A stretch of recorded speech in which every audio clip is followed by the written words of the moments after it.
हिंदू धर्म ग्रंथ में अनेक पुराणों का वर्णन मिलता है। इन पुराणों में भगवान से जुड़ी कई घटनाओं का वर्णन है। इसी प्रकार भविष्य पुराण में द्रोण पुत्र अश्वत्थामा द्वारा पांडव पुत्रों के वध का तथा तत्पश्चात पांडवों द्वारा शिवजी से युद्ध का विस्तार से वर्णन किया गया है। भविष्य पुराण में यह भी बताया गया है कि शिवजी से युद्ध करने के कारण ही पांडवों को कलयुग में पुनः जन्म लेना पड़ा था। कहा जाता है अश्वत्थामा आज भी जीवित हैं और वो महाभारत काल से आज तक भटक रहे हैं।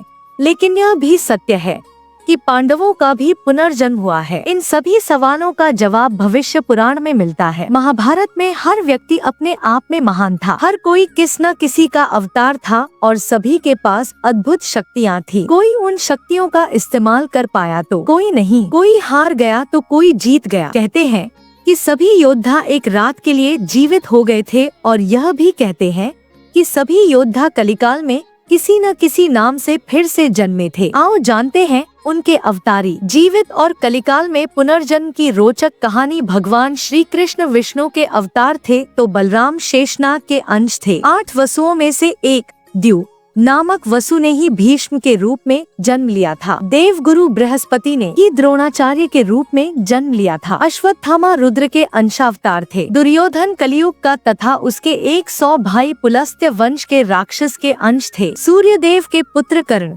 इंद्र के पुत्र अर्जुन, पवन के पुत्र भीम, धर्मराज के पुत्र युधिष्ठिर और 2 अश्विनी कुमारों नासत्य और दस्त्र के पुत्र नकुल और सहदेव थे। रुद्र के एक गण ने कृपाचार्य के रूप में जन्म लिया। द्वापर युग के अंश से शकुनी, अरिष्टा के पुत्र हंस नामक गंधर्व ने धृतराष्ट्र तथा पांडु के रूप में जन्म लिया। सूर्य के अंश धर्म ही विदुर के नाम से प्रसिद्ध हुए। कुंती और माद्री के रूप में सिद्धि और धृतिका का जन्म हुआ था। मति का जन्म राजा सुबल की पुत्री गांधारी के रूप में हुआ था। राजा भीष्मक की पुत्री रुक्मणी के रूप में लक्ष्मी जी व द्रौपदी के रूप में इंद्राणी उत्पन्न हुई थी। अभिमन्यु चंद्रमा के पुत्र वर्चा का अंश था। मरुदगण के अंश से सात्यकी, द्रुपद, कृतवर्मा व विराट का जन्म हुआ था। अग्नि के अंश से धृष्टद्युम्न व राक्षस के अंश से शिखंडी का जन्म हुआ था। विश्वदेवगण द्रौपदी के 5 पुत्र प्रतिविंध्य, सुतसोम, श्रुतकीर्ति, शतानीक और श्रुतसेव के रूप में पैदा हुए थे। दानवराज विप्रचित्ति, जरासंध व हिरण्यकशिपु शिशुपाल का अंश था। कालनेमी दैत्य ने ही कंस का रूप धारण किया था। इंद्र की आज्ञानुसार अप्सराओं के अंश से 16,000 स्त्रियां उत्पन्न हुई थी। यह उस समय की बात है जब धृतराष्ट्र,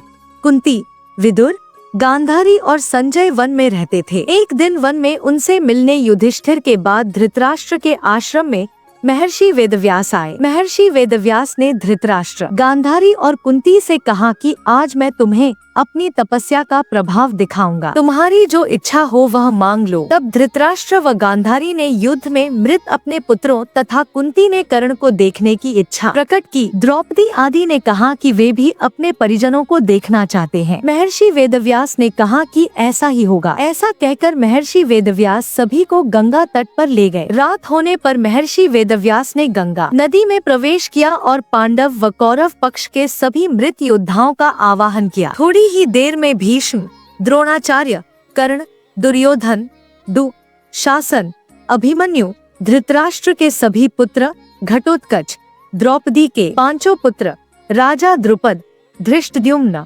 शकुनी, शिखंडी आदि वीर जल से बाहर निकल आए। उन सभी के मन में किसी भी प्रकार का अहंकार व क्रोध नहीं था। महर्षि वेदव्यास ने धृतराष्ट्र व गांधारी को दिव्य नेत्र प्रदान किए। अपने मृत परिजनों को देख सभी के मन में हर्ष छा गया। सारी रात अपने मृत परिजनों के साथ बिताकर सभी के मन में संतोष हुआ। अपने मृत पुत्र, भाई, पतियों और अन्य संबंधियों से मिलकर सभी का संताप दूर हो गया। इस प्रकार वह अद्भुत रात समाप्त हो गई। पुनर्जन्म।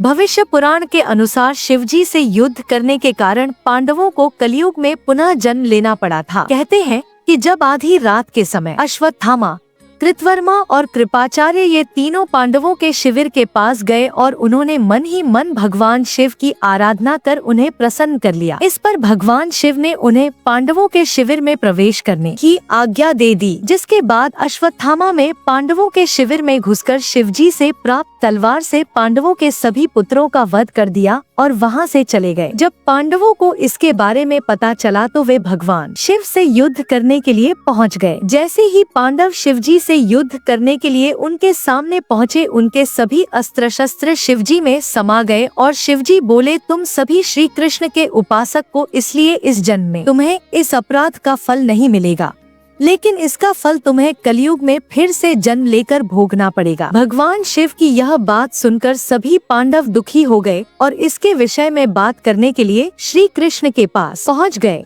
तब श्री कृष्ण ने उन्हें बताया कि कौन सा पांडव कलयुग में कहाँ और किसके घर जन्म लेगा। कलयुग में किसका जन्म कहाँ हुआ, जानिए। नंबर 1, युधिष्ठिर जन्म वत्सराज नाम के राजा के पुत्र के रूप में हुआ, उनका नाम मलखान था। नंबर 2, भीम का जन्म वीरण नाम से हुआ जो वनरस नाम के राज्य के राजा बने। नंबर 3, अर्जुन का जन्म परिलोक नाम के राजा के यहाँ हुआ, उनका नाम ब्रह्मानंद था। नंबर 4, नकुल का जन्म कान्यकुब्ज के राजा रत्नभानु के यहाँ हुआ, उनका नाम लक्ष्मण था। नंबर 5, सहदेव ने भीम सिंह नामक राजा के घर में देवी सिंह के नाम से जन्म लिया। नंबर 6, दानवीर कर्ण ने तारक नाम के राजा के रूप में जन्म लिया। नंबर 7, कहते हैं कि धृतराष्ट्र का जन्म अजमेर में पृथ्वीराज के रूप में हुआ और द्रौपदी ने उनकी पुत्री के रूप में जन्म लिया था, जिसका नाम वेला था।